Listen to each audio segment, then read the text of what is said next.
हम बाहर जाके किसी भी कंपनी में या किसी भी कहीं पे भी जॉब करते हैं ना, तो 10 से 15 हज़ार रुपये मिनिमम आपको सैलरी मिलती है। 20 हज़ार मिल जाएगी।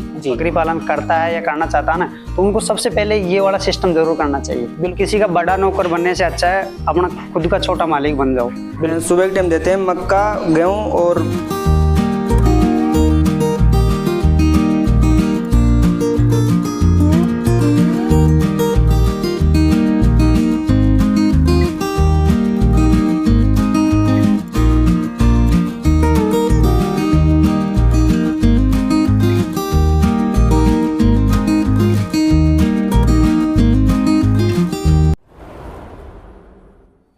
किसान भाइयों नमस्कार। फार्मिंग चैंपियंस यूट्यूब चैनल पर आप सभी किसान भाइयों का हार्दिक स्वागत है। तो किसान भाइयों, आज मैं पहुंचा हुआ हूं राजस्थान के जयपुर डिस्ट्रिक्ट में और आज आपको मिलवाने वाला हूं एक किसान भाई से जो खेती के साथ में बकरी पालन का भी बहुत अच्छा काम कर रहे हैं। तो किसान भाइयों, आज का वीडियो उन किसान भाइयों के लिए बहुत ही शानदार होने वाला है जो खेती के साथ में अपने घर पे रह करके कोई साइड जॉब करना चाहते हैं, घर पे रह करके अच्छी खासी इनकम जनरेट कर सकते हैं, बिल्कुल कम खर्चे में, बिल्कुल कम रिस्क में और आसान तरीके से। तो किसान भाई ने किस तरह से बकरी पालन स्टार्ट किया, शुरुआत में इनका रुझान कैसे बना, बकरी पालन में कौन कौन सी समस्याओं को इन्होंने सामना किया, आज की तारीख में कितनी बकरी है इनके पास में, कितनी बकरी से स्टार्ट किया, कितना खर्चा किया, कितना प्रॉफिट है आज के टाइम पे बकरी पालन से कमा रहे हैं, पूरी जानकारी मिलेगी। वीडियो कंप्लीट देखें, वीडियो पसंद आए तो लाइक शेयर करें और जो किसान भाई हमारे चैनल पर पहली बार आए चैनल को सब्सक्राइब करें। तो आइए किसान भाइयों, आज का वीडियो शुरू करते हैं। सर नमस्कार। नमस्कार जी, नमस्कार सर। सबसे पहले किसान भाई को अपना परिचय बताइए। सर, मैं हनुमान गुजर हूँ और मेरा गांव ठिकरिया गुजरान है, तहसील कोटखावदा, जिला जयपुर, राजस्थान से बिलोंग करता हूँ जी। और सबसे पहले मैं आपको धन्यवाद बोलना चाहूँगा कि आपने मेरे को इस काबिल समझा कि आप इतनी दूर से आए और मेरा वीडियो शूट कर रहे हो। जी बिल्कुल। तो आपको और आपके जो सब्सक्राइबर्स हैं या आपके जो व्यूवर्स हैं उनको मैं धन्यवाद बोलना चाहूँगा। किसी का बड़ा नौकर बनने से अच्छा है अपना खुद का छोटा मालिक बन जाओ। बिल्कुल। तो मेरे हिसाब से गाइज मैं आपको ये बताना चाहूँगा कि अगर हम बाहर जाके किसी भी कंपनी में या किसी भी कहीं पे भी जॉब करते हैं ना, तो 10 से 15 हज़ार रुपये मिनिमम आपको सैलरी मिलती है। 20 हज़ार मिल जाएगी। जी। बट उसमें फिर अपना खर्चा भी तो हो जाता है ना, काट पीट के हम 5-10 हज़ार रुपये बचाते हैं। तो उससे अच्छा है अपने घर पे अगर अपना खुद का कुछ छोटा बिजनेस अगर अपना चालू करें ना, तो वो सबसे बेस्ट है मेरे हिसाब से। जी। तो यही चीजें सोचकर मैं खेती करता था और खेती के साथ साथ में मैंने सोचा कि यहाँ पे क्यों ना अपना एक छोटा सा बिजनेस और लगा ले। तो मैंने सोचा यार और तो इन्वेस्ट करना पड़ेगा, कोई बिजनेस डालेंगे उसमें अपन को नॉलेज भी नहीं है जी। तो हमारे घर में पहले से 1-2 बकरियां अवेलेबल थी, तो हमने सोचा क्यों ना इसी को अपन थोड़ा बड़ा रूप ले ले इसका जी।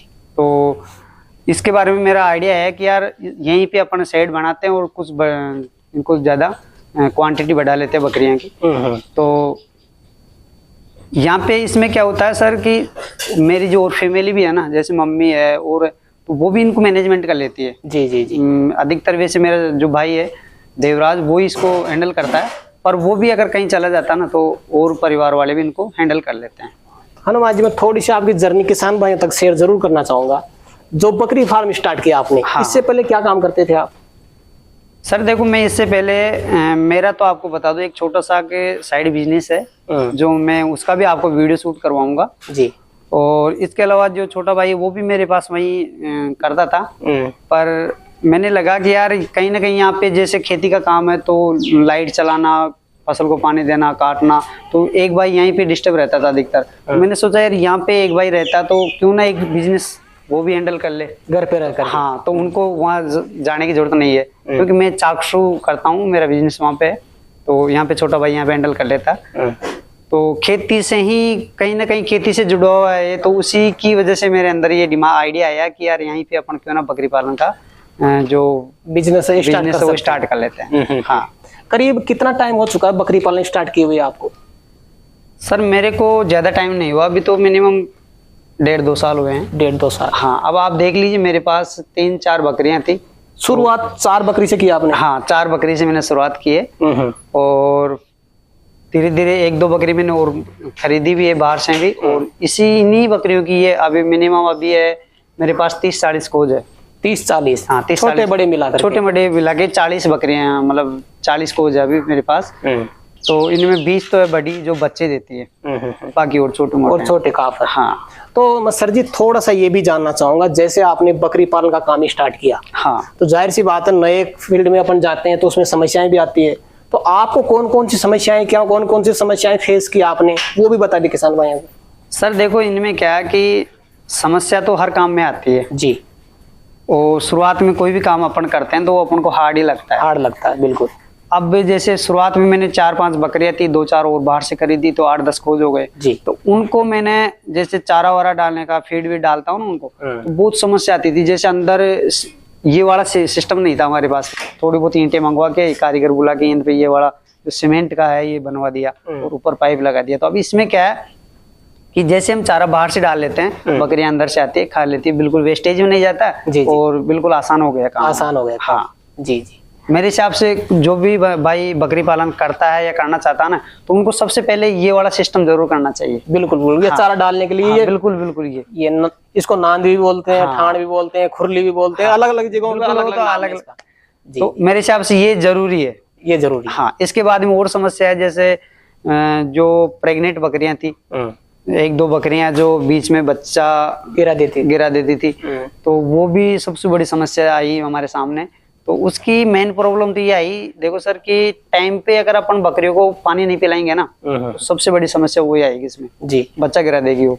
और इसके अलावा जिस अपन को ध्यान रखना पड़ता है कि किस बकरी के अंदर हीट ज्यादा है, तो उसको उस हिसाब से फीड डालना पड़ता है। जैसे किसी बकरी की ज्यादा हीट है या फिर प्रेग्नेंट जो भी बकरियां ना, उनको मेरा कहना तो ये है कि जैसे गर्मी की जो भी फीड है, जैसे बाजरा हो गया, ये वाले सिस्टम, तो इनको बाजरा, गुड़, तेल बिल्कुल भी मत दो उनको। अच्छा, हरा चारा खिलाओ। और इनके साथ साथ ही जैसे गेहूं का हो गया, जौ हो गया, ये दाना आप इनको डाल सकते हैं। हाँ, थोड़ा मैं सर जी आपका जो फीड मैनेजमेंट है उसको भी समझना चाहूंगा, क्योंकि किसान भाई इस जगह पे भी चूक कर जाते हैं। हाँ। कितनी बार चारा डालते हो दिन में इनको करीब आप? सर सबसे पहले तो बताना चाहूंगा कि बकरियों का डबल शेड होना जरूरी है, क्योंकि एक शेड में वो गीला हो जाता है तो कई बीमारियां होने का डर रहता है इसमें। तो बकरियां बाहर अगर अपन दूसरे शेड में रखेंगे ना, तो अपने आप में खुला महसूस करेगी। जी जी। और अब आपको मैं दिन भर की दिनचर्या बताऊं तो सुबह जैसे 8-9 बजे के लगभग मैं बाहर वाली जो शेड है मेरा, उससे मैं अंदर लाता हूँ इनको। लाते ही मैं यहाँ पे इनको दाना डालता हूँ पहले तो जी, जिससे क्या थोड़ा बकरी की जो जबड़ा है वो चलता है तो उससे थोड़ा सही रहता है, पाचन क्रिया भी सही रहती है। थोड़ा दाना डाल देता हूँ। उसके कुछ देर बाद में इनको अपने जो मूंगफली का चारा होता है वो डालता हूँ जी जी।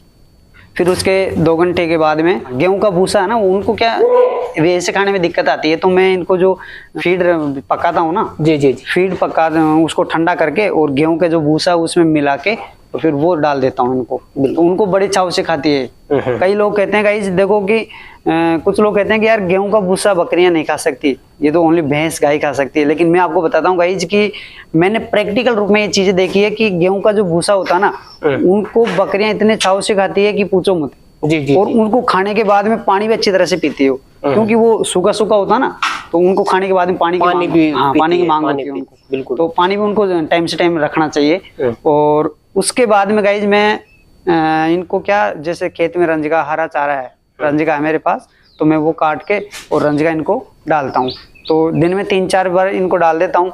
और हो सके मेरे को टाइम रहता है, मैं तो कम रुकता हूँ यहाँ पे, लेकिन छोटा भाई इनको अधिकतर देखभाल करता, तो उनको जैसे टाइम रहा ना तो दिन में वो 1-2 घंटे इनको बाहर थोड़ा बहुत घुमा लेते हैं। उनसे क्या इनकी जो सेहत है ना वो अच्छी होती है, इनकी पाचन क्रिया भी अच्छी हो जाती है, बाहर जाती है। कई प्रकार की जो रूह छोटी मोटी पत्तियां वो खाती है, तो इनसे क्या है पाचन क्रिया सही रहती है। हाँ सर जी, मैं थोड़ा सा फीड का शेड्यूल समझना चाहूंगा। सर अभी हम फीड दे रहे हैं, सुबह के टाइम देते हैं मक्का, गेहूं और बाजरा और सरसों, इनका दलिया देते हैं। बीच में जो है वो नमक, सिंधा नमक, काला नमक और जो हम तो खाने में यूज लेते हैं सफेद नमक। तो जो आपने फीड बताया अभी, तो इनकी मात्रा 40 बकरियों के लिए कितने किलो का फीड पकाते हैं आप? सूखा लेता हूँ 3 से 4 केजी। 3 से 4 केजी। हाँ।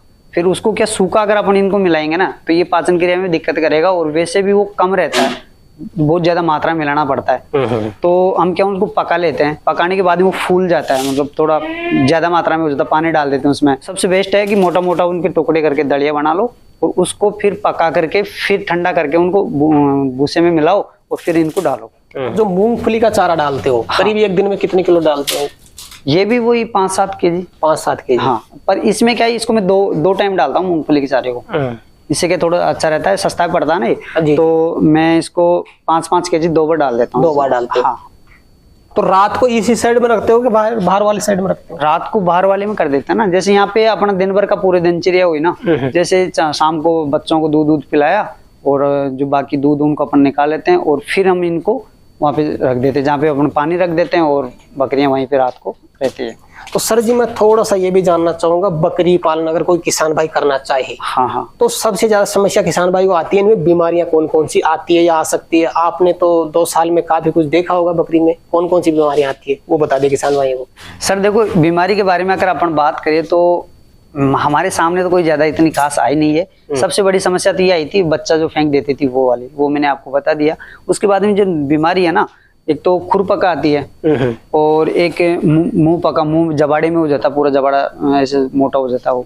तो ये 2 चीजें सामने आई, तो ये तो इजीली मेडिकल से दवाई लेती है हमने, तो उनको दवाई जैसे मेडिकल वालों ने बताया, थोड़ी डॉक्टर से सलाह ले ली तो ठीक हो गई ज्यादा। हाँ, बस सबसे बड़ी समस्या आती खुरपका में कि एक तो अपन बाहर डुलाते ना इनको, बारिश के दिनों में अगर बाहर डुलाएंगे ना तो मतलब गीली मिट्टी में या कीचड़ में जाएगा ना, तो उसकी वजह से वो बीमारी अधिकतर होती है। या फिर अगर एक साइड में अपन रखेंगे तो उसमें गीला हो जाएगा, उसी में रहेंगे ना, उससे भी खुरपका की बीमारी आपके सामने आ सकती है। हाँ, हमारे सामने तो ये आई है, बाकी और का इतना ज्यादा एक्सपीरियंस नहीं है, बट हमारे सामने जो बीमारी आई है ना वो मैंने आपको बताया कि इस टाइप से आती है, बाकी इससे ज्यादा और कोई ज्यादा समस्या आपको आई नहीं? अभी तो आई नहीं। देखो साहब जी।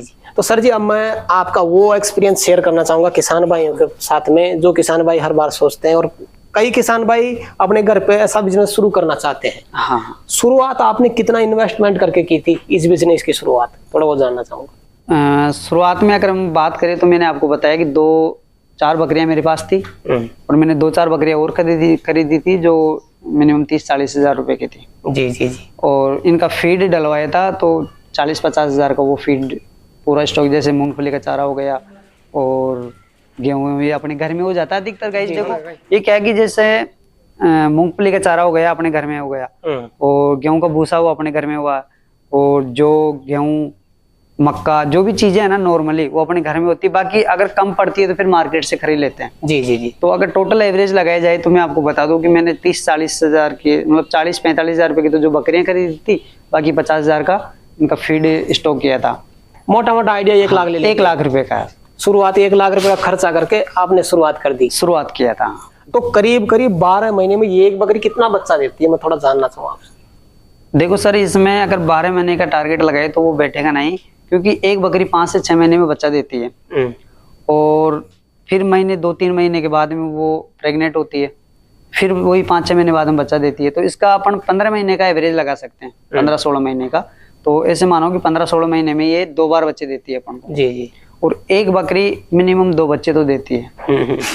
कोई बकरी है जो 3 भी दे देती है, बट कोई ऐसी भी है जो 1 भी देती है, पर मिनिमम एवरेज अपना ये है कि एक बकरी 2 बच्चे दे देती है। तो अगर 15-16 महीने का एवरेज लगाए तो 4 बच्चे अपन को ये देती है। और 4 बच्चों को अपन 5-5, 6-6 महीने के रख करके और उनको बढ़िया खिला पिला के अगर बेचते हैं ना तो मिनिमम 7-8 हजार रुपए का वो एक बिकता है। एक बिक जाता है। हाँ। तो किसान भाई को ये बताना चाहूंगा कि एक बकरी के 4 बच्चे हैं और एक 8 हजार का बिक रहा है ना, 25 से 30 हजार रुपए मिनिमम, 25 से 30 हजार रुपए आराम से एक बकरी का बच्चा आप बेच सकते हो 15-16 महीने में। 15-16 महीने। हाँ जी।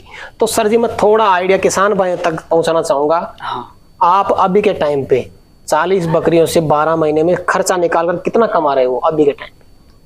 अब देखो इसका एवरेज आपके सामने है ना, मैंने बताया कि एक बकरी 25 से 30 हजार के बच्चे अपन उनसे बेच सकते हैं। बाकी वो तो अलग है, दूध है, उनका गोबर है, वो तो उनको छोड़ो, उनको अलग है। बच्चे का अगर टारगेट लेते हैं ना अपन तो 25 से 30 हजार रुपए का अपन बेच लेते हैं। अगर मोटा माने तो आप ये मानो कि एक बकरी 25 हजार का बेच देते हैं अपन 15 महीने। ठीक है, तो डायरेक्ट ही 20 बकरियों का हो गया अपना 5 लाख रुपए। 5 लाख रुपए। हाँ, अब 5 लाख रुपए में मैंने आपको बताया ना कि मैंने 50 हजार का तो ये फीड डलवाया और मोटा 50 हजार और मान लो इस पे। जी। हाँ, जैसे सीड का कुछ थोड़ा अपडेट कर लेते हैं या इनको कोई दवाइयाँ देते हैं। जी। टाइम पे दवाइयाँ तो देनी पड़ती है। तो टोटल 1 लाख रुपए का खर्चा मान लो आप इसमें। जी। और इसके अलावा अब 15 महीने का वो मैंने आपको बता दिया कि तो अगर शुद्ध बचत पूछो आपसे 12 महीने की, तो करीब कितना बचा लोगे? 12 महीने की शुद्ध बचत मिनिमम 3 लाख रुपए। 3 लाख रुपए। हाँ। इतना तो अपना बचत हो ही जाएगी। वो 12 महीने की हो गई ना। जैसे 15 महीने में अपन 5 लाख का बेचते हैं, उनमें 1 लाख खर्चा कर दो, 4 लाख बच गए। पर 1 लाख फिर कम कर दो, क्योंकि अपन 12 महीने का कैलकुलेशन ले रहे हैं। तो 12 महीने का एवरेज है किसान भाइयों मिनिमम 3 लाख रुपए। 3 लाख रुपए। हाँ। 20 बड़ी बकरी आपके पास है तो? हाँ, अगर आपके पास 20 बढ़िया नस्ल की अगर बकरियां हैं ना आपके पास, तो आप 12 महीने में 3 लाख रुपए आराम से आप अर्निंग कर सकते हो इनसे। तो सर जी, मैं एक चीज और जानना चाहूंगा। जैसे मान लो आप दोनों भाई किसी काम से बिजी रहते हो, कहीं बाहर जाना हो आपका, तो फिर इनकी मैनेजमेंट कैसे होता है?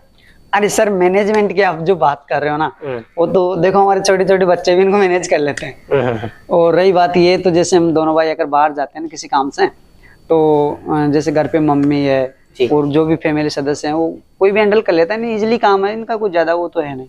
अगर मैं थोड़ा सा मैं एवरेज जानना चाहूँ, 40 बकरी के लिए कितने आदमी की आवश्यकता होती है इनको संभालने के लिए? अब सर, एक आदमी बहुत है इसमें। एक आदमी हैंडल कर सकता है? हाँ, आसानी से एक आदमी हैंडल कर लेता। पर अपने जो किसान भाई हैं, ज्यादा ये तो है नहीं कि पूरे परिवार वाले बिजनेसमैन हैं, सभी फ्री रहते हैं लगभग। तो कोई ना कोई सपोर्ट कर ही देता है एक दूसरे को। वैसे एक बंदा काफी है, क्योंकि ये सबसे बड़ी समस्या आती है इनको चारा डालने की। तो हमारी वो देखो समस्या है नहीं, आसानी से बाहर से डाल देते हैं। छोटे बच्चे भी इनको चारा डाल सकते हैं। बिल्कुल। और इनकी बात आई कि जैसे लूम वूम लाना बाहर पेड़ से, तो वो चीजें क्या है, हमें कोई भी भाई रहता है, एक तो लिया था, वो कभी भी लिया था, सुबह लिया था, शाम को लिया था। बिल्कुल। सर जी, आज किसान भाइयों के लिए आपने समय निकाला और एक सटीक जानकारी किसान भाइयों तक पहुंचाई, उसके लिए आपका बहुत बहुत धन्यवाद। सभी किसान भाइयों को मैं फिर से राम राम बोलूंगा, और आपको भी बहुत बहुत धन्यवाद जो आपने हमारे लिए टाइम निकाला और आपने हमें इस काबिल समझा कि आप इतनी दूर से आए और हमारा वीडियो शूट किया। धन्यवाद सर। तो किसान भाइयों, जानकारी कैसी लगी हमें कमेंट करके जरूर बताएं। वीडियो पसंद आए तो वीडियो को लाइक करें, शेयर करें, और जो किसान भाई हमारे चैनल पर पहली बार आए वो चैनल को सब्सक्राइब करें। तो किसान भाइयों, आज के लिए इतना ही, मिलते हैं नई वीडियो में। तब तक के लिए जय जवान जय किसान।